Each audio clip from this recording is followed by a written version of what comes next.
matagal na ako sa politika. Hindi ako kilalang tao na or politiko na vindictive. Alam yan ng mga tiga Davao.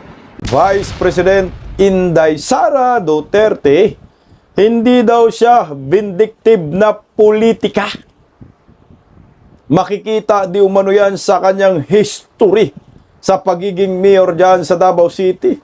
Yung mga kalaban nilang mga Nogorales hanggang ngayon, di naman nila pinaghigantian. Yan po ang ibig sabihin dyan.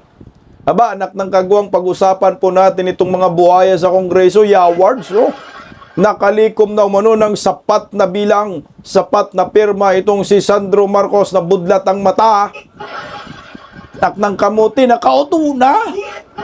Meron na umanong 137 na pirma para ma-impeach si Vice President Inday Sara Duterte dyan sa House of Crocodile Farm, anak ng kagwang. Ano kayang ipinangako ni Sandro Marcos dito?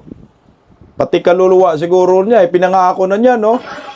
Tang inumin talaga naman. Mga buhaya kayo. Galingan nyo lang, kasi pag hindi kayo magtagumpay, panigurado.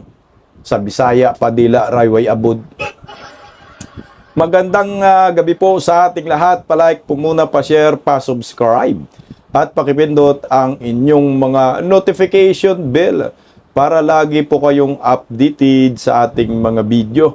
Bisdak Historiador, pangalawang YouTube channel natin, pa-subscribe po, reserve lang po natin yan.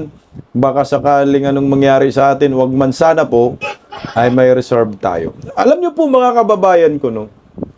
Itong nangyayari sa mga Duterte, ay hindi na ho ito biro eh. Si Vice President Inday Sara na ho sa kasaysayan ng ating bansa, ang talagang binugbog, ginipit, pinuruhan ng mga buhaya. Isipin mo, 4 years in the making eh, bira ng bira sila kay Inday Sara. Bakit ba sila galit kay Inday Sara? Ano bang kasalanan talaga ni Inday Sara? As in, wala. Ang ating nakikita ho dito, galit sila kay Inday Sara dahil si Inday Sara ay #1 contender na maging Pangulo ng Republika ng Pilipinas ngayong 2028, walang makakatibag. Kaya ngayong gumagawa sila ng kwento, ang nakakalungkot, dahil yung personal interest ng mga buhaya diyan sa Kongreso, tayong mga ordinaryong Pilipino, nadadamay ho tayo dito. Pati yung mga inosenteng miyembro ng pamilya ni Vice President Inday Sara, na hindi naman mga politician, dinadamay ng mga buhaya. At higit sa lahat, si Tatay Digong tinarantado nila. Na ngayon nga po, nasa The Hague, Netherlands, si Tatay Digong, na binibisita ni Vice President Inday Sara Duterte. Pero sabi ni Inday Sara, sa kabila po na ginawa ho nila sa pamilya ho ni Inday, hindi umano siya vindictive na politika. Baka ho sa kanyang sarili, hindi ako maghiganti para sa aking sarili. Pero, nagbitaw na po si Vice President Inday Sara, pag siya ay naging presidente, ipapakulong kayong lahat. Maghihiganti si Inday Sara para sa ating mga Pilipino, hindi para sa kanilang pamilya. Pakinggan po natin yung interview na ito. Sa The Hague po, narito po. Tama ba na inuuna? Tama ba na inuuna yung politika kesa sa problema ng ordinary family? Siyempre hindi. Ako as a Filipino, no, and as a public official, hindi. Dapat nauuna ngayon ang isipin ng pamahalaan ay paano yung pambili ng pagkain araw-araw ng mga pamilya na naghihirap.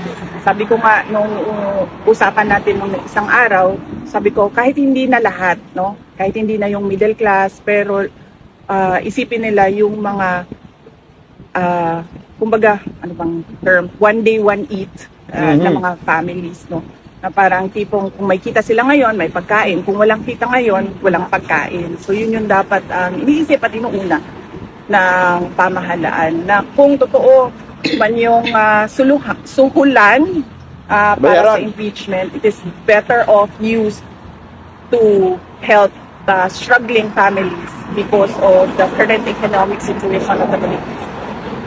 Pangalawa, Ma'am Aliso. Okay, stop muna tayo doon, no? Alam mo, tama yung sinasabi ni Vice President Inday Sara. Unahin na po natin ang pangangailangan ng maraming Pilipino. Sa panahon ng krisis sa ekonomiya, nakalimutan ng gobyernong Marcos kung paano tugunan itong mga kawawang pobre na sinasabi ni Inday Sara 1D, 1/8. Ang iniisip nila yung impeachment labang kay Inday Sara. Nagpupundo sila dito ng bilyon-bilyon. Bilang bilyon? Baka trilyon eh. Niloko nga ho tayo eh. Dahil yung hinahabol umano nila 125 million, hindi na nga po 125 million, 75 million na nga ho eh. Na lang. Pero yung gastos nila bilyon, trilyon, pinupuno ang kanilang mga bulsa sa pangatwid.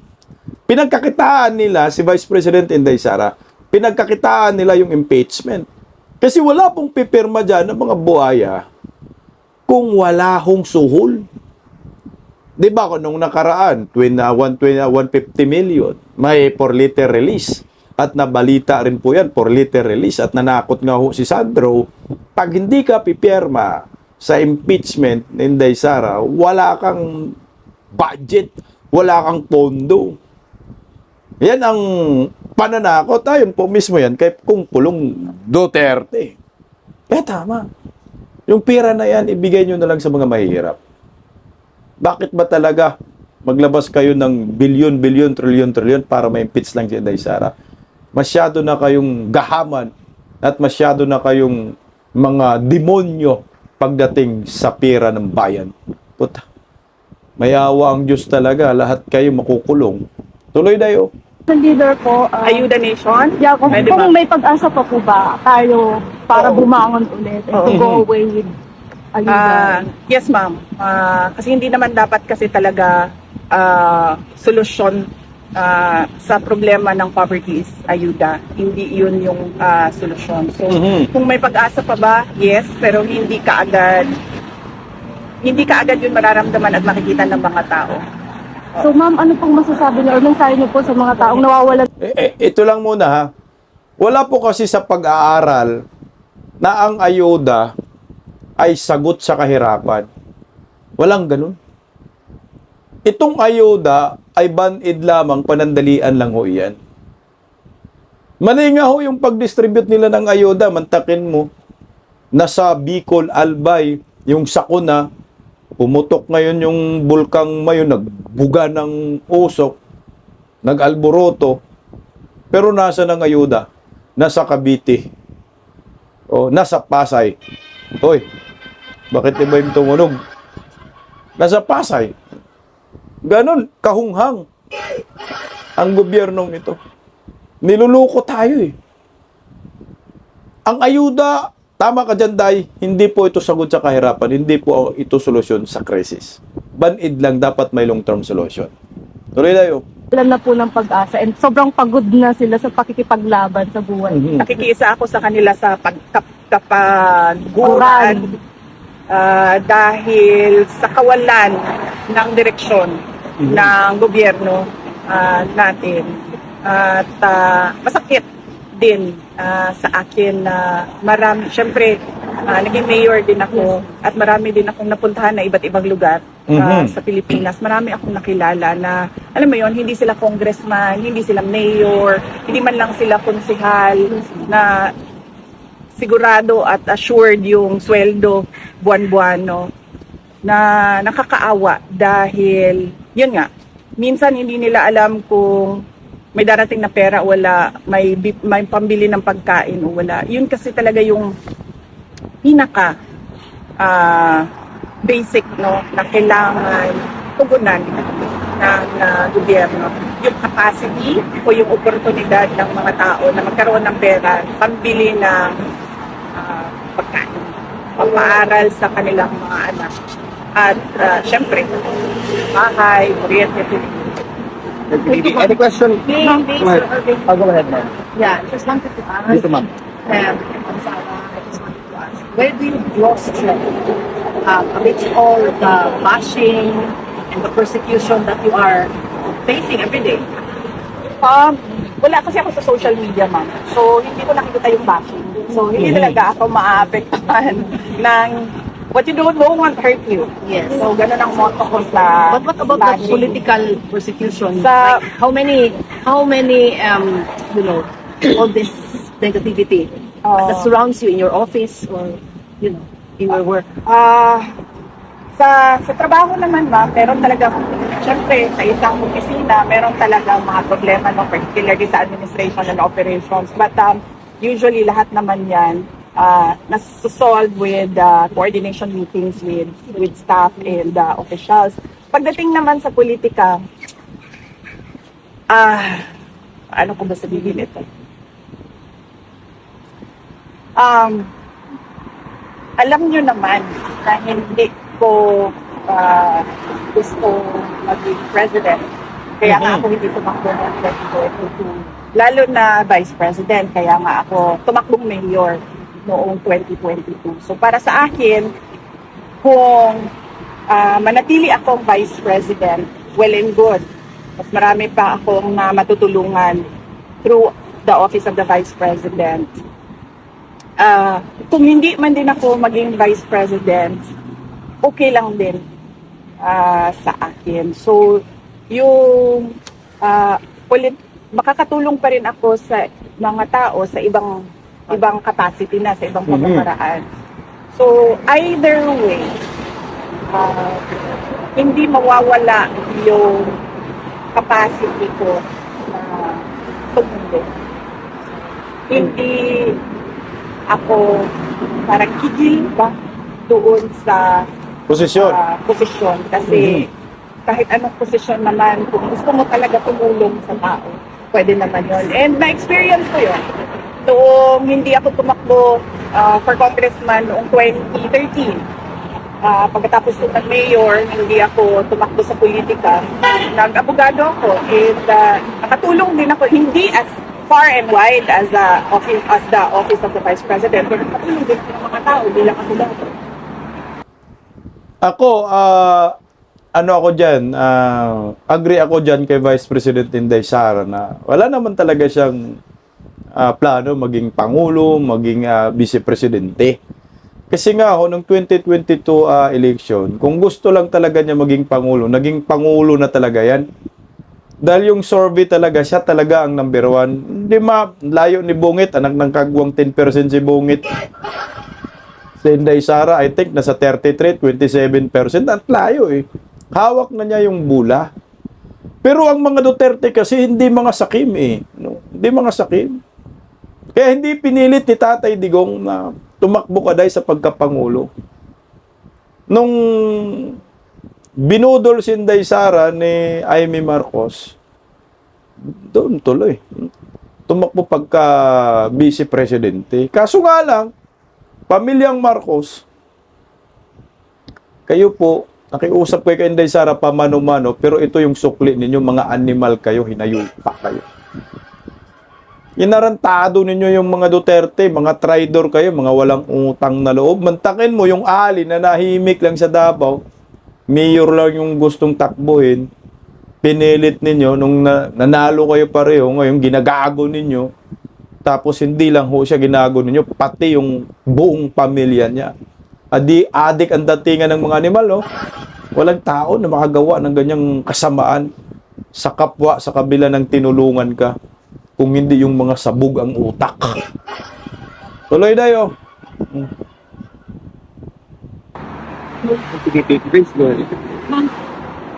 First, ma'am, kamusta yung pag-adjust nyo sa weather na pabago-bago? In one day, ma'am, pabago tinatanong ba? ako ng anak ko kanina kasi nag-ano ko ng sipon. Sabi niya kung sinisipon ba ako. Hindi man ako sinisipon, pero I think sa lamig, merong nasal drip. Oo. Oo. Or Baka sa allergy, pollen. ma'am. Yes, yes. Baka sa... Reports ng sa abog. Ano ba yung abog diri sa Netherlands? Lalo sa Duterte. Hindi siguro sa pollen kasi I don't think may problema ako sa pollen, but sa dust sigurado ako may Yes. problema ako sa dust Alikabok. kasi alikabok dahil pag nag-aayos ako ng gamit, kailangan ko talaga mag-mask.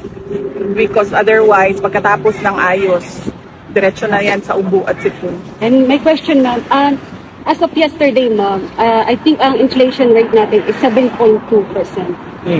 May mga investors, ma'am, foreign investors na nag-aalangan o ayaw na mag-invest sa Pilipinas dahil po sa corruption na hindi na matapos-tapos. At the same time, ma'am, may mga foreign investor na Pilipino na sa ibang bansa na nag-i-invest instead na sa Pilipinas dahil po yung corruption na hindi na natigil-tigil. Especially, ma'am, sa Vietnam na po sila nag-i-invest instead na sa Pilipinas mismo. Indonesia, Malaysia. Dati pa naman yan na walang investor confidence sa Pilipinas. Kasi unang-una, hindi tayo competitive tulad ng mga kapitbahay natin sa region. So, kung makikita nyo yung mga nag-i-invest sa atin sa Pilipinas, kung ikumpara mo siya sa mga kapitbahay natin at parang kapareho natin ng standing na bansa tulad ng Thailand, tulad ng Indonesia, makikita mo na Vietnam, makikita mo na they would prefer dito dahil napaka-competitive nitong mga countries na to and very business friendly yung kanilang mga batas and yung kanilang governance as compared to sa Pilipinas na ang levels ng corruption is from the office of the president hanggang doon sa barangay. So, hindi lang siya ngayon. I think nag-worsen lang siya ngayon na zero na talaga ang Confidence. foreign investor interest sa Pilipinas dahil sa mga corruption scandals. VP Inday, Merong ASEAN ngayon. Malabo po na makahikayat yung gobyernong Marcos na mag-invest ang kapitbahay nating bansa sa atin, mga foreigner. Wala na. Pagdating pa lang sa langis, atras na sila. Negosyo kami sa inyo, mahal ang mga bilihin ninyo dito, anak kayo ng kagwang. Mag-invest kami sa inyo, mga kawatan kayo. Mga kongresista dyan sa Senado, kongresista dyan sa Senado, sa Kongreso, mali-malitang pera, wala nga direct foreign investors na itala po under Marcos admin, ha. Bagsak ang kumpiyansa ng mga foreign investors sa ating bansa. Talagang ayaw nila mag-invest. Dahil mga kurakot yung mga nakaupo sa Malacanang, sabi ni Inday, mula sa presidente hanggang papuntang barangay Tanod, siguro barangay Kupitan. Tinuturuan ng mga upit ni Bongbong, anak ng kamote. Tuloy dayo. may mensahe ba si dating Pangulong Rodrigo Roa Duterte sa mga Pilipino today, apart from yesterday's? Wala siyang specific kasi hindi ko rin siya natanong kanina. Ikaw, ma'am. May message siya pero nasabi lang niya na gusto ko lang i-share yung nasabi niya kanina na you cannot talk about the universe without thinking if there is a God or not. Not. Ikaw, ma'am, as Vice President, and again, I am confident in saying na talagang we are rooting for you, whatever destiny may unveil in the distant future, ma'am. You're still our future President of the Republic of the Yes. Philippines. What's your message to the likes of me, who actually share the same sentiments? Nagpapasalamat na undying and unending yung pagpapasalamat ko. In fact, sa totoo lang, naisip ko, I am very lucky dahil hindi lahat ng tao, hindi lahat ng politician, kung makikita mo, yung paniniwala at suporta ng tao ay laging Nandyan. But in my case, kung makita ninyo, from 2016 kay PRD, noong midterm elections ni PRD 2019 hanggang 2022, nung sarili ko ng elections, ay nandyan yung pagtitiwala. Even ngayon, no, na I'm besieged with paninira and unfounded allegations, nandyan pa rin yung, nandyan ka pa rin na kayong lahat na sumusuporta. So, on that note, I am truly blessed by God for giving me that kind of support from my fellow Filipinos. VP Inday, on behalf of the Filipinos supporting you, lumaban ka, nandito lang kami hanggang sa dulo. Mabuhay ka, VP Inday. Duterte! Si Inday Sara, tama ho yung sinabi niya ha, na nandyan pa rin ang mga supporters niya. Kung hindi solid ang mga didiis sa mga Duterte, panigurado bagsak na po sila. Siguro 2 taon lang na banat-banat. Siguro last year lang, impeached na si Inday Sara. Convicted na si Inday Sara dyan sa Senado, sa impeachment court. Pero merong suporta kasi. Siyempre yung ibang mga politician na mga trapo naninimbang, lalo na mga senador, na milyon ang kailangan nilang boto, nag-iisip talaga yan na puta hindi po pwedeng impeach itong si Duterte, ang daming supporters. Ito yung nagbibigay lakas sa mga Duterte. Na kahit binira ng binira, mga black propaganda kung ano-ano, nakatayo pa rin because of Duterte supporters. Napalaban rin naman tayo. At ang nakakatuwa, dahil yung sinusuportahan natin, lumalaban. 'Di ba? Kasi ang sarap kasi sumuporta sa isang politician na lumalaban, hindi umaatras. Unlike sa iba dyan, takutin lang ng kaso, atras na. Pero itong mga Duterte, may paninindigan. Hindi takot. May bayag. Kahit hindi ba lalaki, si Inday Sara, may bayag. Kaya tingnan mo sa kabila ho ng kaliwat ka ng paninira sa kanya, demolition job, panggigipit.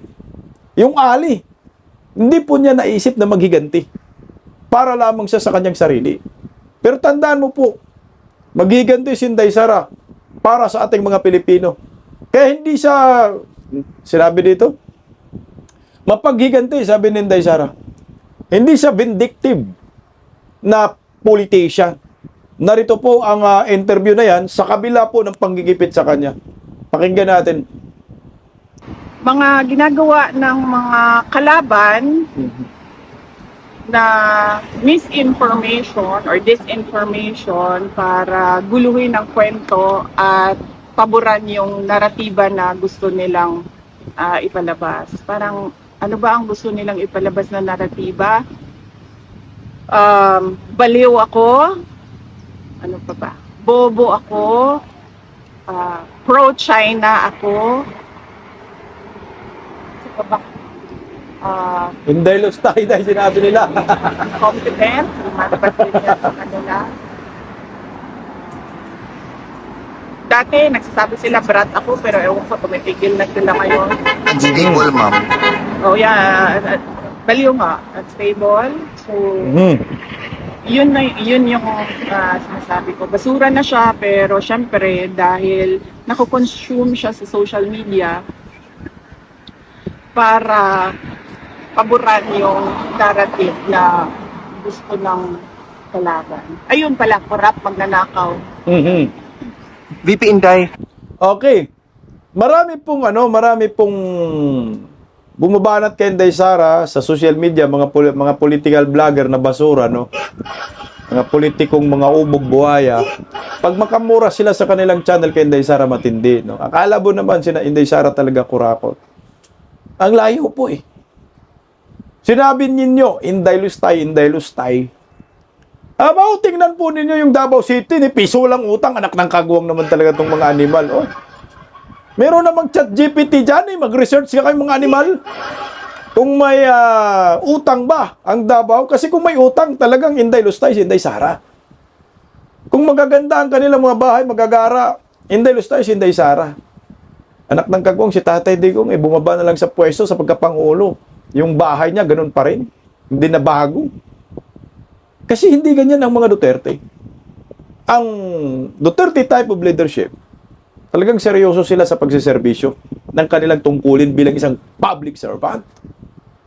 Pero itong mga buhaya na nagsasabi kay Inday Sara na kurakot, Joel Chua po, tangina, kurakot tong animal na yan eh. Valeriano, Isus ko, Ginoo, Pastor Dila, Isus ko, tabla. Mga makaliwan ako, isa pa. Luis Tro, may utang kay Inday Sara. Ridon, anak ng kagwang kang Ridon. Okay ka, okay? Sila yung mga nagpaparatang na mga mababaho ang kanilang pagiging politician, mga makakaliwang grupo. Hanggang doon lang sila. Pero at the end of the day, anak ng kagwang, manatili pa rin yung ligasiya ni Tatay Digong na inubos kayong mga kriminal, mga kurakot, pati mga durugista. At mangingibabaw pa rin yung Duterte type na leadership, yung kamay na bakal. Yan po ang kailangan natin sa bansang ito na hindi rin naman matanggap-tanggap ng maraming Pilipino nakakampi ng mga buhaya, lalo na mga politician, ayaw nila ng sobrang kamay na bakal kasi pati sila madadali. Taloy dayo. There's also a lot of information circulating, no, na yung mga congressman daw, they are just going to vote for your impeachment because they fear that, kasi nagboto din sila last year, that you're going to be vindictive towards them. Should you surmise this political persecution being done to you? What's your reaction to that? Kung ako congressman ba, hindi ako nag-iisip kung vindictive ba yung tao o hindi. Pero unang-una, hindi niya naman, matagal na ako sa politika. Hindi ako kilalang tao na, or politiko na vindictive. Alam yan ng mga tiga Davao. Nagkaroon din ako ng mabigat na kalaban noon si Speaker Nograles. Pero hindi ako kilala na isang vindictive na tao. Tapos pangalawa, pag ako congressman, hindi ako titingin sa kung vindictive ba o hindi yung isang tao. Titingin ako sa ebidensya. Meron bang ebidensya? Wala. Wala naman. Nung final yung complaints, walang ebidensya at all yung nakalagay doon. Lahat yon parang, ano man tawag nung abogado sa kanila?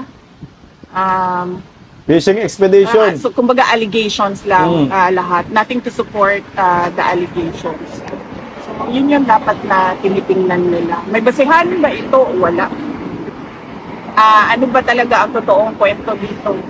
Is this accountability or is this about removing a person who doesn't agree with the administration?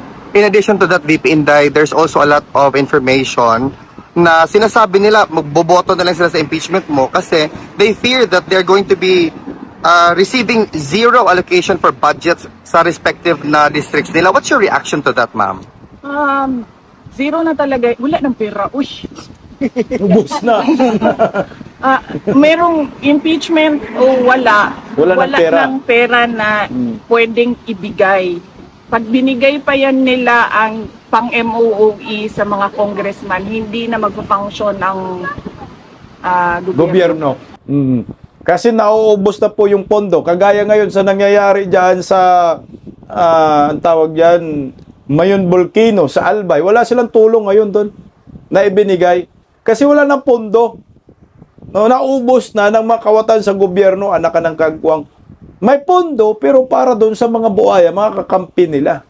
Kagaya sa Cavite, ayan, kagaya sa Pasay, no, namimigay sila doon. Kasi nandun yung mga buhaya.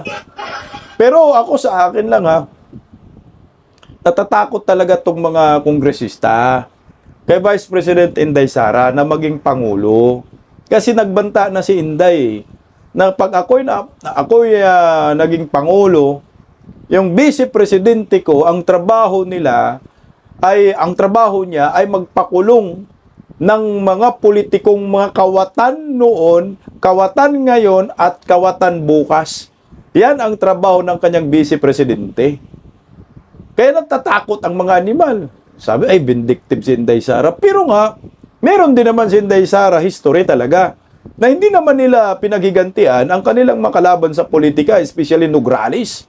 Namatay na lang yung Nograles na yun, di man nila pinaghigantian. Sinuportahan pa nga, tapos bumabalimbing pa. Di ba? Yung si Migs Nograles, kumampi kay Tambaloslos, pinaghigantian ba nila? Hindi. Pero sabi ko na nga si Vice President Inday Sara, yung karakter niya, ay para talaga yan sa bayan, hindi para sa kanyang sariling interes. Maalala po natin, may sinapok siya na sheriff. Bakit niya sinapok yung sheriff? Kasi nga, yung sheriff na yon, anak ng kamote, nag-demolish Nang wala namang malipatan na mga kabahayan, yung dinimolish, sinabi na nga wag mo nang i-demolish kasi walang malipatan. So nag-alboroto si Inday Sara. Anong ginawa ni Inday Sara? Di sinapak yung sheriff. Naghiganti siya pero hindi para sa kanya. Nagigandi siya para sa mga Pilipino, para sa mga naagrabyado. Pero para sa kanya, wala siyang ganun. Wala silang ganun ng mga Duterte. Kaya kayong mga buhaya, galingan po ninyo na ma-impeach si Inday Sara or ma-convict si Inday Sara sa impeachment court. Hanggang boto lang kayo dyan. Oo, okay kayo dyan. Pero pagdating sa Senado, itlog kayo. Kaya lahat kayong buboto kay Vice President Inday Sara ngayong Lunes. Na ayon nga ho, sa Rappler, meron na umanong 137 na nakalap silang perma. Sige nga! Ayan plenary votes committed by House blocks to impeach Vice President Inday Sara Duterte as of May 7. Utang ina, nakauto si Sandro, no? Anong pinangako mo, Sandro? Anak ka ng kamote ka. Nangako ka ng langit at impyerno. As of today yan, ha? So ito po yung mga bilang ng mga buhaya na gusto pong ma-impeach si Vice President Inday Sara dahil takot sila malitson sa 2028 presidential election. Maubos yan, maniwala kayo. Kaya kayong mga buhaya, magpakabuhaya na kayo. Kasi pag anak ng kamote, pag hindi po ninyo ma-impeach si Inday Sara, sigurado, iyak kayong mga animal kayo. O ito sa Lakas CMD, grupo ni Tambaloslos at Gloria Macapagal Arroyo, out of 69 daw 60 yung pipirma sa Lakas. Tanginan, lakas ng amats ng mga kongresistang ito, ha? Gusto natin malaman po ito sa butuhan kasi kailangan po may public voting po yan. No, sasabi mo yung boto mo kasi pag wala, patay ka diha. No? Bugbog ka talagang mga buhaya, mga malitagang. O sino kaya itong 60 na mga kongresista dyan sa Lakas CMD na trupa ni Tambaloslos Martin Romualdez at ni Gloria Macapagal Arroyo? Oy, Gloria, galawin mo baso mo, anak ng kagwang. Wala ka bang dyan, impluensya dyan sa Lakas? Harangin mo yan, tangino mo, no?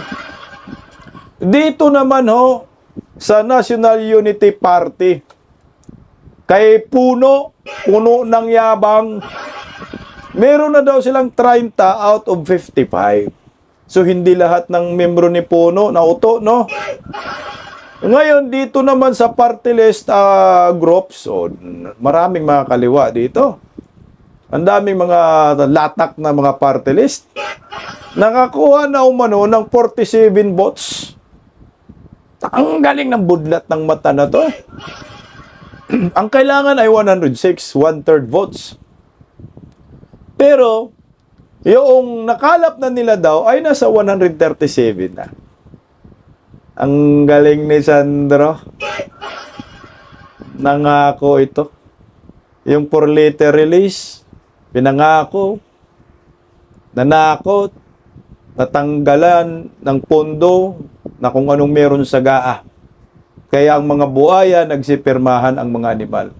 Dito po sa sa Rappler, ang sabi po naka 137 na silang may pipirma. Committed na daw ho ito. Ibig sabihin, si Inday Sara, kung ito ang pagbabasihan natin, ma-impeach si Inday Sara. Ngayon, meron pang lumalabas na datos din. Laman datos dito kay Ridon. Nasa 215 na daw na House members suportado ang impeachment laban kay Inday Sara. 215? Tang inumin talaga naman, Ayos, Alam nyo itong mga buhayang ito, no, ay akala mo naman, may nagawa kayo sa bayan?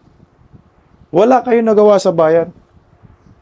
May nagawa kayo paglilimas sa kaba ng bayan, mga hinayupa kayo. Siyempre, sana pwersa sila ngayon para ma-impeach si Inday Sara. Kasi si Inday Sara sabi na, anak na kamote. Papakulong ko kayong lahat. Sama ka ng kukika-kukikang animal ka. Ganun sila katindi, ngayon. Takot! Bakit po takot ang mga animal? Paano hindi ka matatakot kay Vice President Inday Sara? My God! Yan, Oh. Ito yung survey na ito, kasi may mga survey na one-on-one sila ni Leni Robredo, one-on-one sila ni Rapi Tulfo. Wala ngayon. Hindi pwede yan. Ito ang totoong survey. Anong survey to? Source, Pulse Asia Survey. Kayong Pulse Asia, kayong mga animal kayo, mag-survey kayo, walang one-on-one. Walang mangyayaring one-on-one. Hindi naman tayo kagaya ng Amerika, na dalawa lang naglalaban sa eleksyon. Sa atin, hindi. Kaya hindi mangyayari yung one-on-one, kaya yung survey na yun, mind conditioning.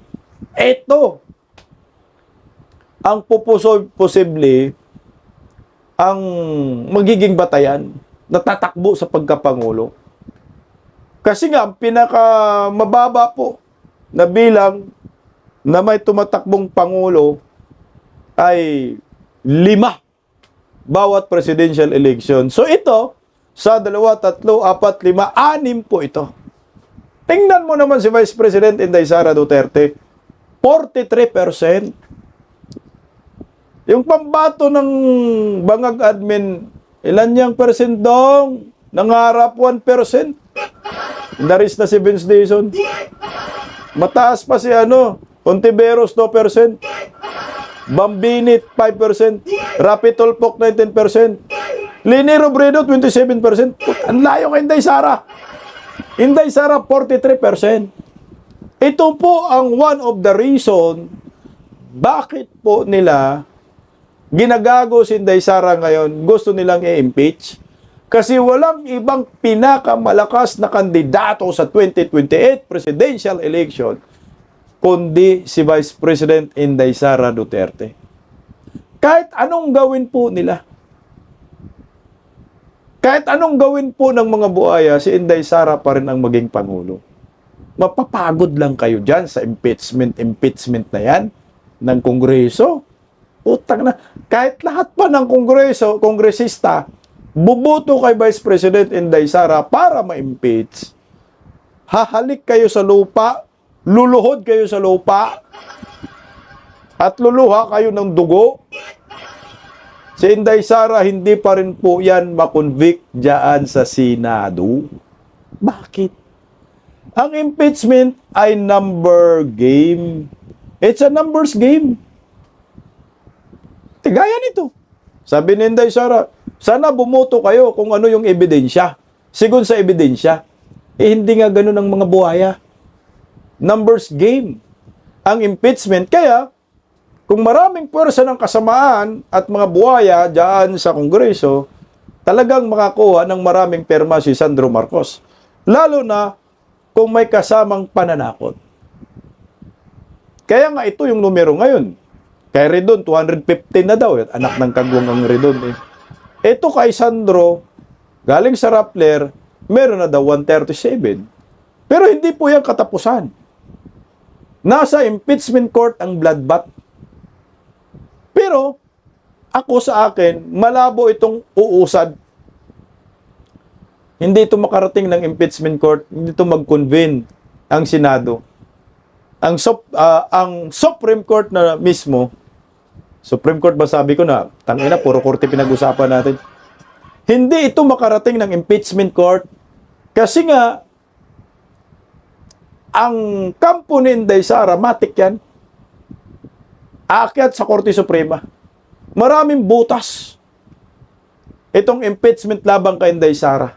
Panigurado, 1-year bar roll na naman tatamaan sila. At mababasura na naman ito sa Korte Suprema. Sabihin na lang natin, sige na, sabihin na natin, ay, hindi magdesisyon yung Korte Suprema ng ganyan. Bibigyan lang natin ng pinakamagandang senaryo. Ilan ba ang Senado? Mga senador?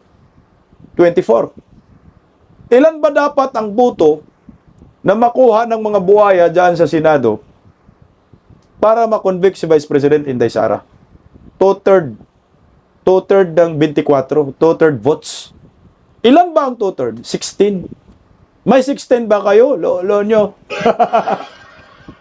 Sa atin, ilan ba dapat ang magiging solid na hindi pwede magkaroon ng impeachment? Siyam. Siyam na tayo. Siyam na ang minority block. Senate minority block. Intact na yan. At mukhang maka-impluwensya pa ng ibang mga senador. Kaya yung gastos ninyo, milyon-milyon sa impeachment court, ibigay nyo na sa mga mahihirap. 27 million daw, sabi ni Tuta Soto eh. At yung gastos ninyo dyan sa mga buhaya, Sandro, na for later release, at pananakot, wala yan, useless yan. Hindi naman kayo ang magde-decide ng conviction. Nasa impeachment court, kundi ang Senado.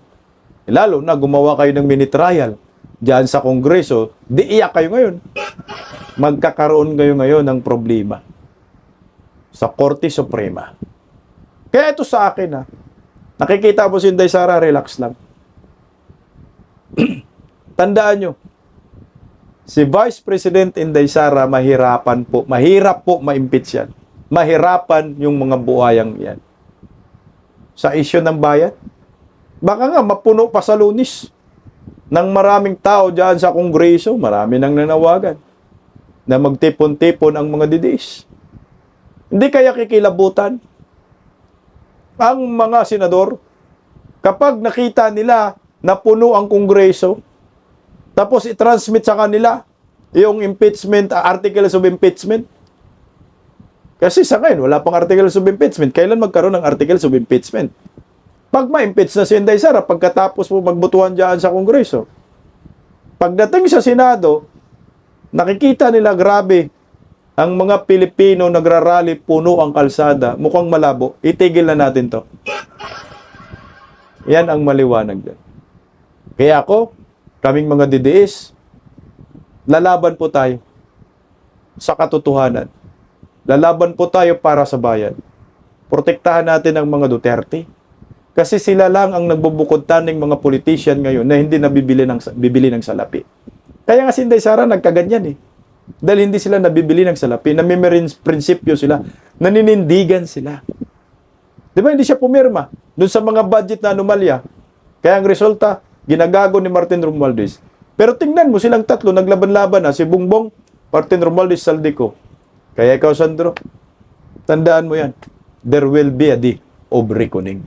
Impeachment kay Inday Sara, lulusot man yan sa Kongreso, pero mahirapan kayo ng conviction dyan sa Senado sa impeachment court. Paggising sa umaga, tanghali at gabi, nakikita ko ang post niya, ang hapdi. Paano nga ba to? Di ako makatanggi. Watch ko na lang at isipin ng mabuti. Disdak Pilipinas, Disdak, tinig ng katotohanan. Sa bawat vlog may laban sa kasinungalingan. Mulat ang mata, gising ang masa. Disdak Pilipinas, para sa bayan, gumigising sa diwa. Sa likod ng kamera, tapang ang dala, walang sinasanto kung mali ang gawa. Hinay-hinay, pero palaban. Boses ng tao sa digital na labanan. Disdak, tinig ng katotohanan. Sa bawat vlog may laban sa kasinungalingan. Mulat ang mata, gising ang masa. Disdak Pilipinas, para sa bayan, gumigising sa diwa.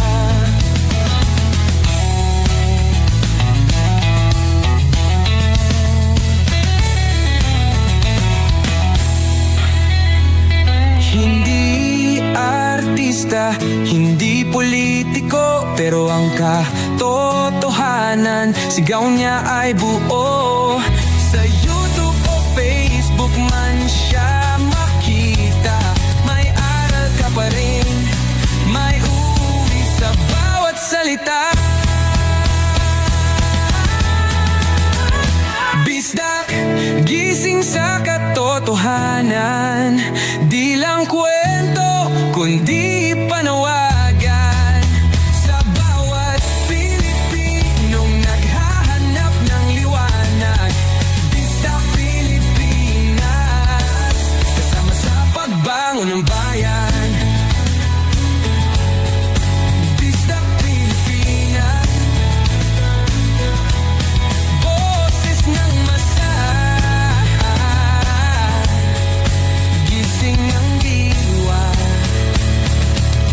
vlog mo may pag-asa.